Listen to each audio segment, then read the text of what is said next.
आज हम एक ऐसी कहानी की बात करेंगे जिसमें विश्वास और धोखा आमने सामने है। ये कहानी है एक चोरी की, एक ऐसी चोरी जो प्लान तो एकदम परफेक्ट थी पर फिर भी गलत हो गई। इसमें एक बहुत सोची समझी योजना है, एक अनचाही मुलाकात है और एक ऐसी गलती है जो सब कुछ बदल देती है।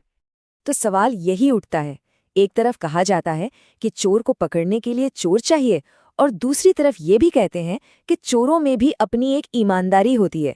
तो हमारी कहानी इनमें से किस कहावत को सच साबित करती है? यही वो पहेली है जिसे आज हम सुलझाएंगे।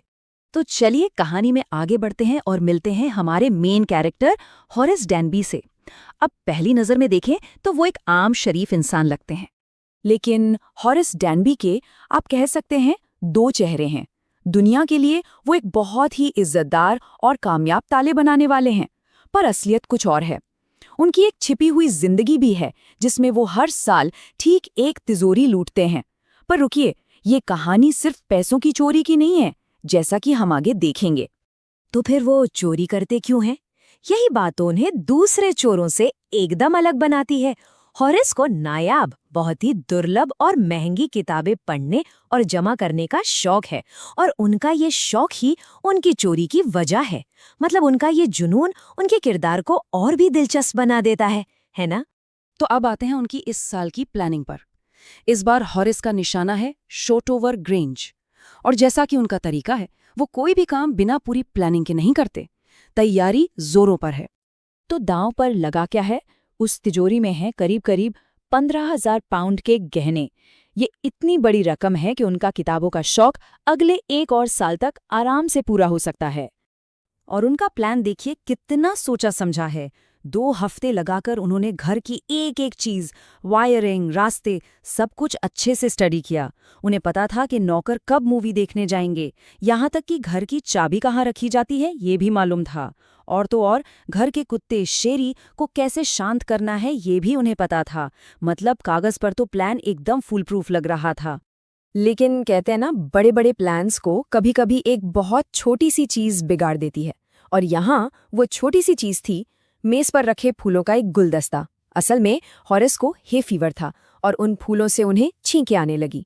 सुनने में ये बहुत मामूली बात लगती है, पर यही छोटी सी बात कहानी का रुख बदलने वाली थी। तो हॉरेस अपनी छींक रोकने की कोशिश कर ही रहे होते हैं कि उनके पूरे प्लान पर पानी फिर जाता है।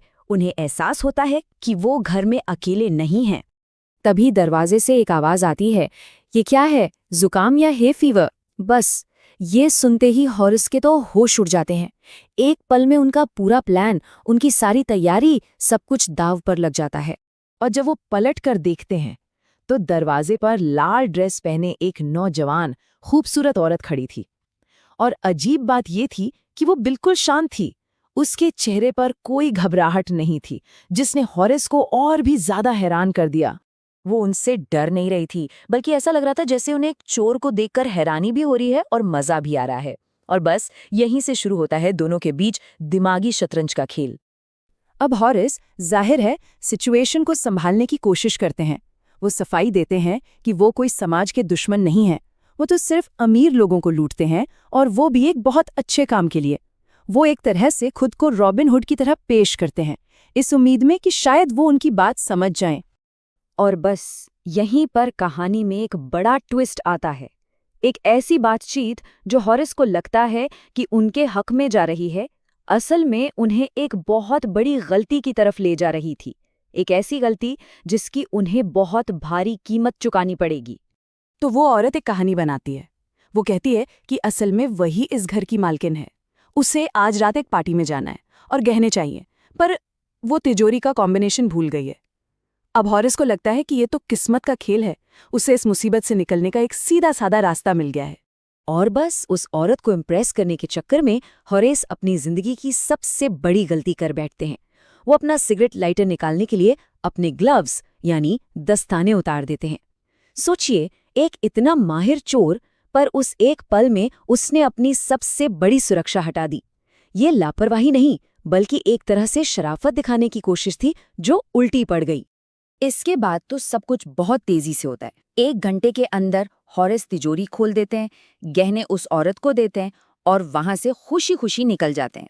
उन्हें लगता है कि वो बाल बाल बच गए। लेकिन असली कहानी तो अब शुरू होनी थी। जो हुआ वो हॉरेस की सोच से बिल्कुल परे था। अब वक्त था उस धोखे के सामने आने का जो उनके साथ हुआ था। पहला दिन गुजरा, दूसरा दिन गुजरा। हॉरेस को लगा कि सब ठीक है, लेकिन तीसरे ही दिन पुलिस उनके दरवाजे पर थी। उन्हें शोटोवर ग्रेंज में हुई चोरी के इल्जाम में गिरफ्तार कर लिया गया। क्यों? क्योंकि उनकी उंगलियों के निशान तिजोरी पर हर जगह थे। और यहीं पर पूरा राज खुलता है। जिस नौजवान खूबसूरत औरत से हॉरेस मिले थे, वो घर की मालकिन थी ही नहीं। घर की असली मालकिन तो एक 60 साल की भूरे बालों वाली तेज तर्रार महिला थी। इसका मतलब ये हुआ कि जिस औरत ने हॉरेस को अपनी बातों में फंसाया, वो खुद भी एक चोर थी और हॉरेस से कहीं ज्यादा चालाक। और कहानी का अंत क्या होता है? हॉरेस अब जेल में है और किस्मत का मजाक देखिए, उन्हें जेल की लाइब्रेरी में असिस्टेंट लाइब्रेरियन का काम मिला है। मतलब जिन किताबों के लिए वो चोरी करते थे, आज वो उन्हीं किताबों के बीच घिरे हैं, पर अब वो आज़ाद नहीं हैं। तो अब जब भी कोई उनके सामने चोरों में ईमानदारी वाली कहावत बोलता है, तो उन्हें बहुत गुस्सा आता है। और आए भी क्यों ना, आखिरकार उन्हें धोखा भी तो एक चोर ने ही दिया था। तो ये कहानी हमें एक बहुत बड़े सवाल पर लाकर छोड़ देती है। हॉरेस को लगता था कि उनका मकसद अच्छा है, किताबों के लिए चोरी करना, तो शायद उनकी चोरी जायज़ है। पर क्या सच में ऐसा होता है? क्या नेक इरादे गलत कामों को सही बना सकते हैं? ये कहानी हमें यही सोचने पर मजबूर करती है कि हमारे काम के नतीजे कभी-कभी हमारी सोच से कितने अलग हो सकते हैं। इस बारे में सोचिएगा जरूर।